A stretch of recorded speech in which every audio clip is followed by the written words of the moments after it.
My daughter thought she'd hidden my will forever. She believed I'd walk into her lawyer's office tomorrow at 10 a.m., sign whatever she put in front of me, and hand her the house, the savings, and the lake lot Eleanor loved. What she didn't know was that I'd already read the will she tried to erase, and I'd already written another. At exactly 11:45 tomorrow morning, she'll find out the story she's been telling isn't hers to finish. It started 4 days ago on a Thursday morning. Sunlight spilled across my kitchen floor when she walked in. Lemon tea in one hand, a manila folder in the other. Her smile was warm, but her eyes kept drifting to the locked cabinet in the corner. And the moment they did, I knew she was counting down to something. The only question was, whose clock would run out first? Most mornings in Birch Street begin the same way for me. The sun filters through the lace curtains in my kitchen, making the steam from my coffee glow like thin smoke. At 6:30 sharp, I take my first sip, then glance at the mantel clock, a habit so ingrained I barely notice it anymore. The ticking has been my companion for decades, steady and forgiving, even when people haven't been. After breakfast, I step outside with my cane and follow the narrow brick path to the front gate.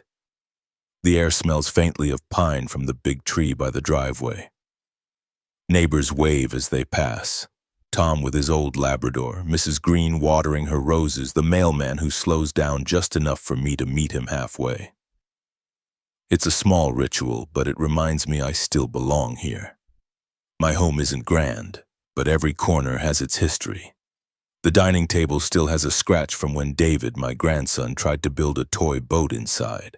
The garage smells faintly of engine oil from the afternoons I spent fixing up my Chevy. The lake lot? That's where Eleanor and I spent our summers. Her with a book, me with a fishing rod, both of us pretending time couldn't touch us. Life here is predictable, and that's exactly how I like it. Predictability keeps a man grounded, especially when he's lived long enough to see too many storms.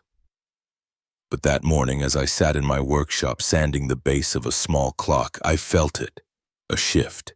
It wasn't loud or sudden. Just a faint sense like the pause before a clock's chime. A car door closed outside. Footsteps on the gravel. I looked up to see a familiar silhouette through the frosted glass of my front door. My daughter never comes without calling. Not anymore. Tomorrow I'd understand why. But in that moment I only knew that something, maybe everything, was about to change.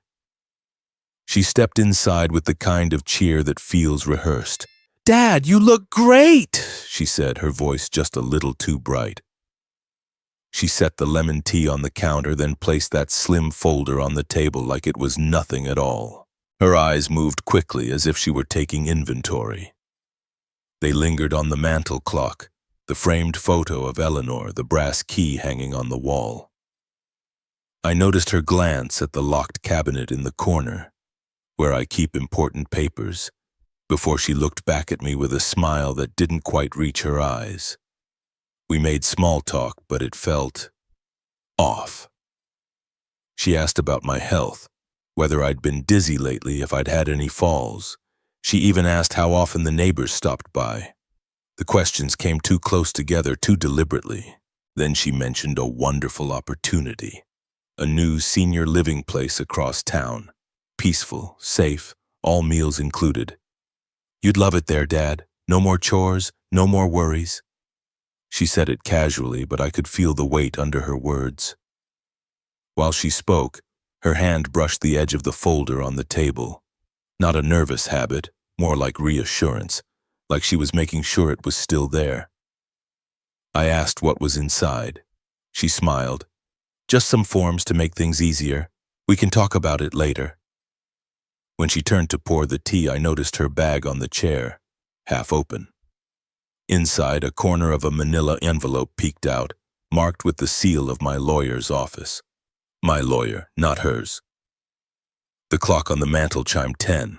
I stirred my tea and watched her avoid my eyes. Years of fixing clocks teaches you to notice the smallest misalignments. and something here was misaligned. She thought I'd spend the rest of the day sipping tea and forgetting what I'd seen.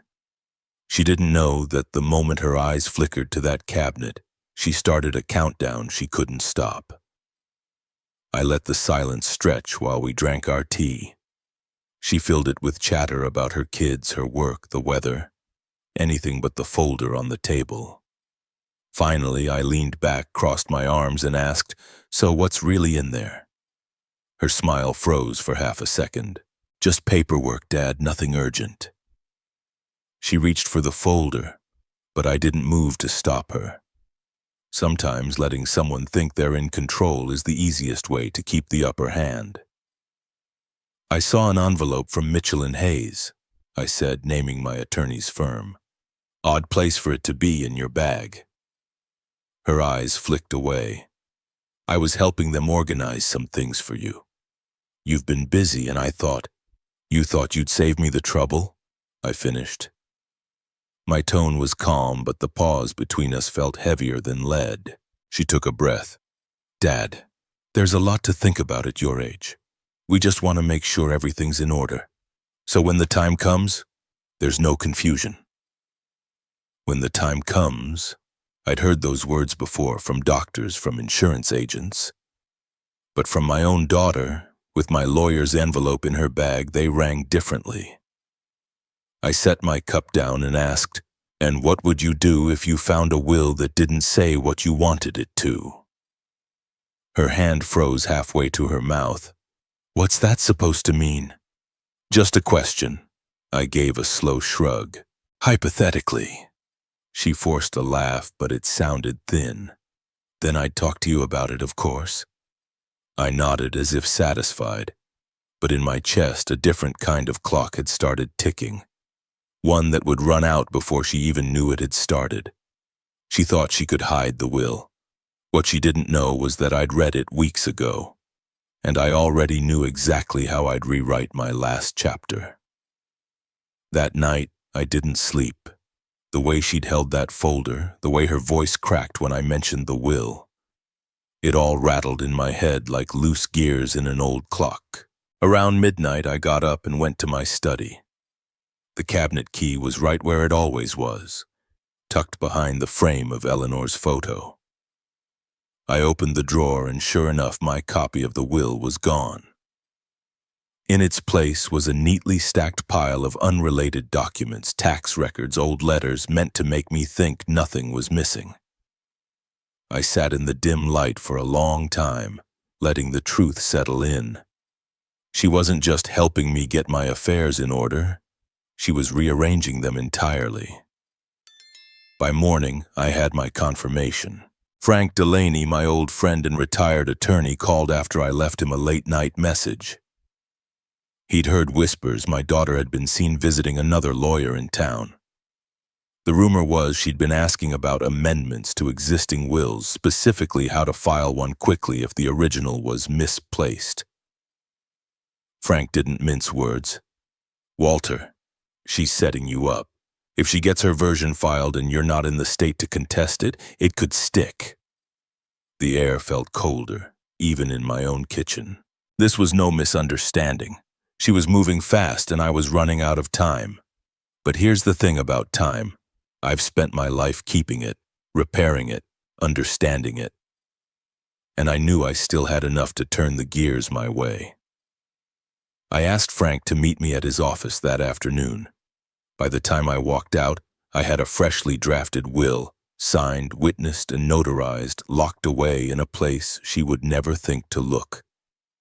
A will that left her exactly what she was trying to take from me. Nothing at all. She thought she was ahead, but the truth was she was already behind, and every step she took from here would only push her further. By the next morning, my course was set. There was no more wondering if I'd misunderstood her intentions. Those days were over. Now it was about execution, quiet and precise. I sat at my kitchen table, coffee steaming, watching the second hand on my wall clock sweep in perfect rhythm. Every tick felt like a countdown, not to my end, but to hers, the end of her little scheme. The first step wasn't about money. It was about control. She thought possession of the original will gave her the upper hand. Fine. I'd make sure that hand was holding nothing but smoke. I called Howard McCarthy, an old acquaintance who now worked as a private document courier. He owed me a favor from years ago when I helped his father settle an estate. I told him I needed a secure transfer to a bank's legal archive, something off the radar. By noon, the new will was locked away, sealed in an attorney's escrow vault under Frank's name, not mine. Next came the assets. Quietly, I contacted my financial advisor and shifted key holdings into an account only I could access. No digital footprints that could tip her off. I even scheduled the sale of a small plot of land she didn't know existed, a property I'd kept since my 20s. The proceeds would be in my hands before she even smelled opportunity. Then I wrote her a letter, not the kind filled with anger or accusation, but the kind that feels like a closed door, short, polite, final. I tucked it into my desk drawer for the day she'd eventually come looking for answers. By sunset, the fear I'd felt 2 days earlier was gone, replaced by a calm certainty. I wasn't going to confront her outright. That would be too easy for her to twist into some story about an old man confused about his affairs. No, my revenge would be quiet, deliberate, delivered in the form of absence. She would discover the truth only when there was nothing left to take. The next 48 hours became a masterclass in subtle movement. If she was going to play this game, I would play it better, and I wouldn't give her a single sign that I knew. I started with the house. While she believed every brick and beam would eventually be hers, I was meeting with a discreet buyer I'd known since the 70s. We shook hands in Frank's office, the agreement inked before lunch. The deal would close in 10 days and the funds would go directly into my private account. No public listing, no whispers for her to hear. Then came the safety deposit box at the old First Harbor Bank, a box she didn't even know I had. Inside went the new will, my most valuable personal documents, and a set of handwritten notes I'd been keeping for years. Notes detailing family history, asset locations, and the names of people I trusted. If anything happened to me, those papers would speak for me. In between errands, I called Margaret across the street. She'd always been a careful listener, the kind who never repeated a word unless it was meant to be repeated. I asked her casually to hold on to a small package for me, just in case. Inside was a single envelope addressed to my lawyer with instructions that would freeze certain accounts the moment it was opened. By the second day, I had moved nearly everything that mattered, financial, legal, sentimental, beyond her reach.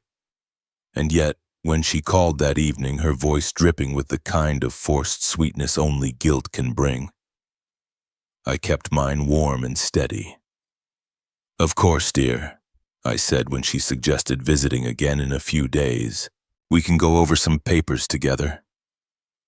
What she didn't know was that every paper she touched from now on would be exactly what I wanted her to see, nothing more, nothing less. The clock was ticking and I was winding it myself. She arrived on a Thursday afternoon, all smiles and soft tones, carrying a casserole dish like it was some kind of peace offering.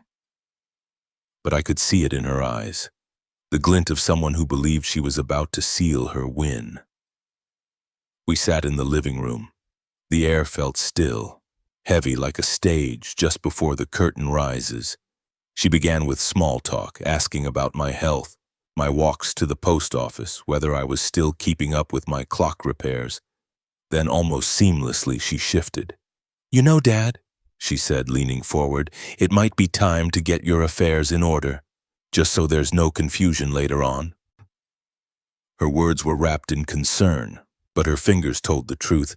They tapped, restless, on the armrest, betraying impatience. I nodded slowly, letting a faint smile linger. "You're right," I said. "In fact, I've been thinking the same thing." That was my red herring.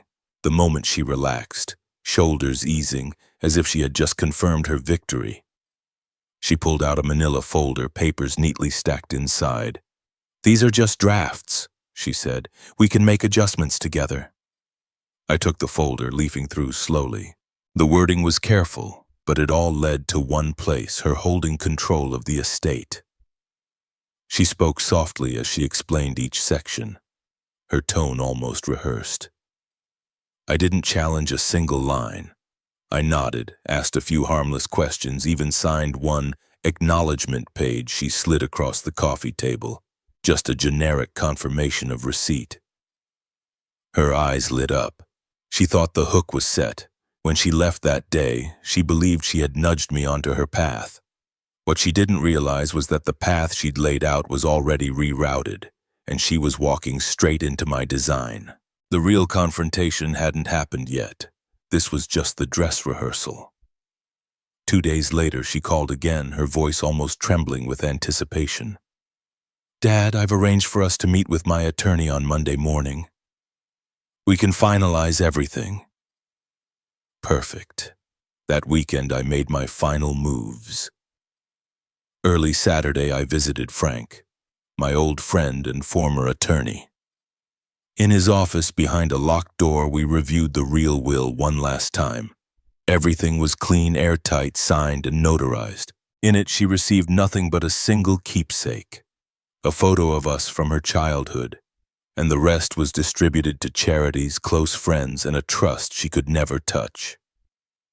Monday morning, she arrived sharp at 9, dressed in her best blazer, hair perfectly set, and carrying that same manila folder. We drove together to the attorney's office she had chosen, her voice light, almost cheerful.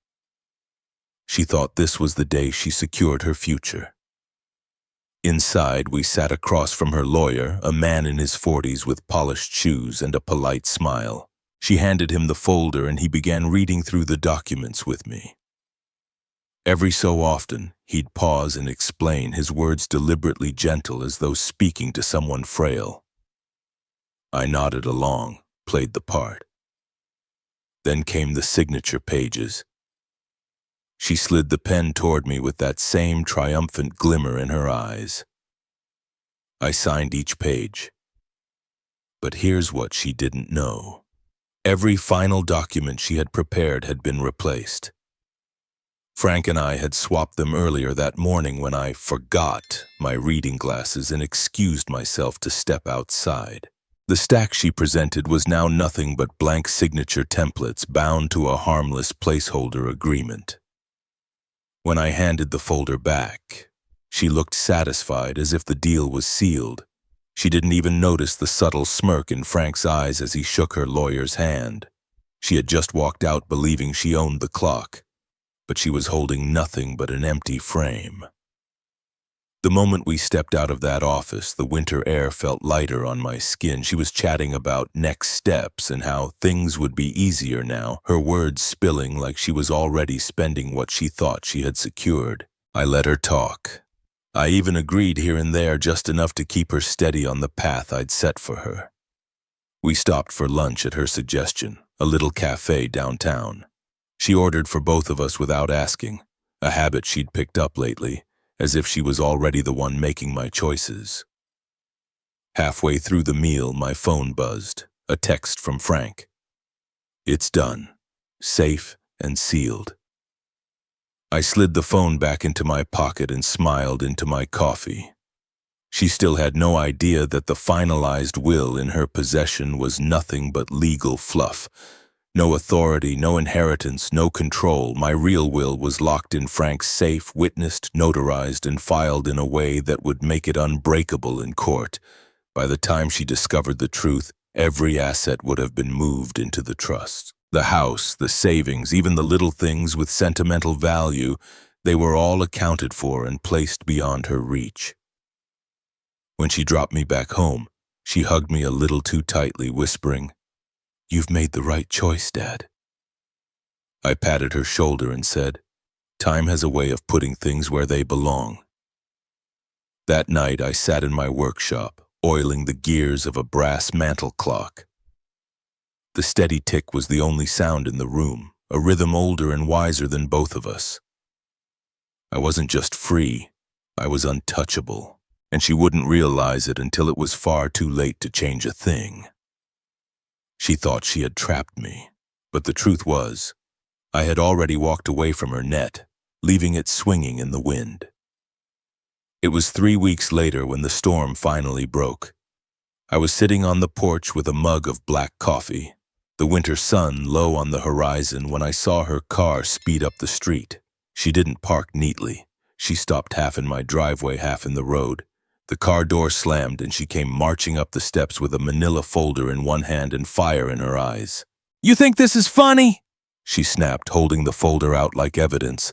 "These papers are worthless. My lawyer says they're just templates." I didn't flinch.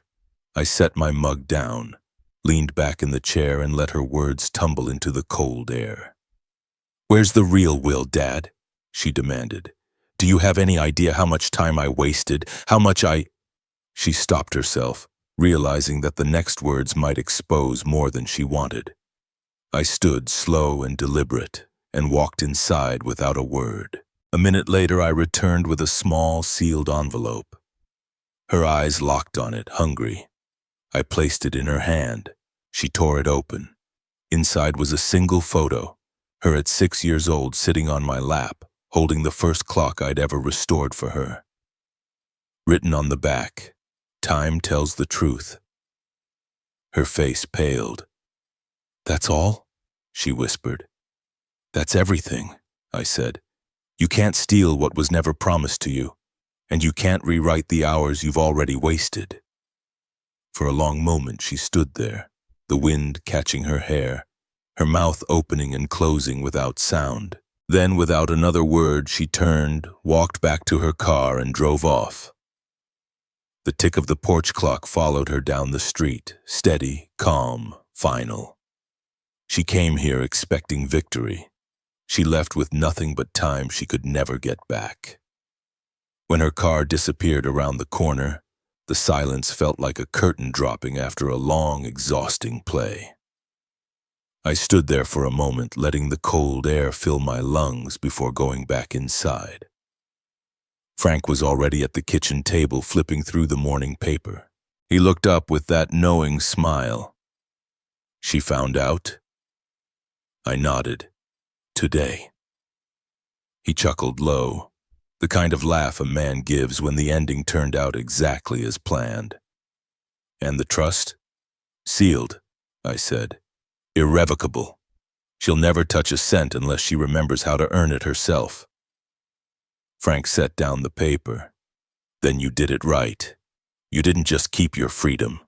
You kept your peace." Peace. That word stayed with me the rest of the day. I thought about all the hours I'd spent fixing clocks, about how each gear, no matter how small, had its place. A will, I realized, was no different. Every line, every signature was a cog in a mechanism. And if one piece was placed wrong, the whole thing would fail. That night, I sat in my workshop, the lamplight soft against brass and glass. I wound the old carriage clock Eleanor and I bought in our first year of marriage. Its chime rang through the room, steady and pure. I didn't hate my daughter. I hated what greed had done to her, how it had turned her eyes away from what really mattered. But this wasn't about punishment. It was about protection. I had chosen to leave her a lesson instead of a fortune. One day maybe she'd understand that time is the one thing you can't hoard, can't buy back, can't steal. You can only spend it wisely or lose it forever. And as for me, I wasn't counting down anymore. I was simply living. If you're listening to this, maybe you've had to defend your own life from someone you love. Maybe you've had to protect your freedom in ways you never thought you would. So I'll ask you, how are you sleeping these days? Have you ever had to fight for your independence or for your parents? Because if you have, you know the truth. Quiet revenge lasts the longest.